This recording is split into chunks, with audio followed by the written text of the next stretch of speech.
ইসরায়েলে হামলা বন্ধের জন্য যে শর্ত দিল হিজবুল্লাহ।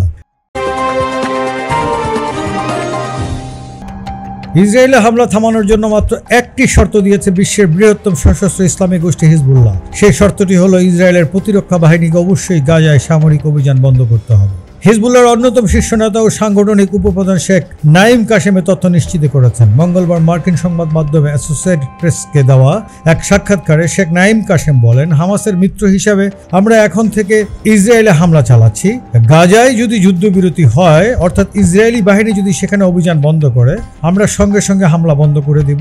আমাদের আর কোনো শর্ত নেই। গত 7ই অক্টোবর সীমান্ত পেরিয়ে ইসরায়েলি ভূখণ্ডে অতর্কিত হামলা চালিয়ে 1200 জন ইসরায়েলি ও অন্যান্য দেশের নাগরিককে হত্যা করে হামাস যোদ্ধারা। পাশাপাশি জিম্মি হিসাবে ধরে নিয়ে যায় 242 জনকে। অতর্কিত ওই হামলার জবাবে ওই দিন থেকেই গাজায় অভিযান শুরু করে ইসরায়েলি প্রতিরক্ষা বাহিনী আইডিএফ। সে অভিযানে এই পর্যন্ত নিহত হয়েছে 37,900 জন ফিলিস্তিনি।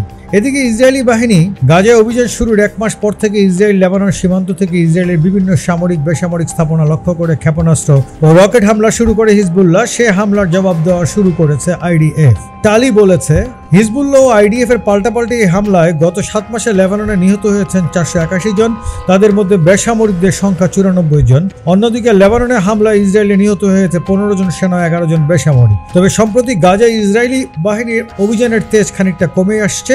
পাশাপাশি পুরোপুরি যুদ্ধবিরতি ঘোষণা না দিলেও গাজায় ত্রাণ ও খাদ্য সামগ্রী সরবরাহ অব্যাহত রাখতে প্রতিদিন 11 ঘন্টা অভিযান বন্ধ রাখার পদক্ষেপ নিয়েছে আইডিএফ।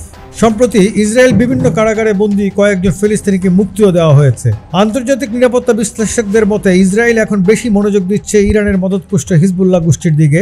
সম্প্রতি ইসরায়েলের প্রতিরক্ষা মন্ত্রী ইয়াওব গ্যালান্ট লেবাননকে প্রস্তরযুগে পাঠানোর হুমকিও দিয়েছেন।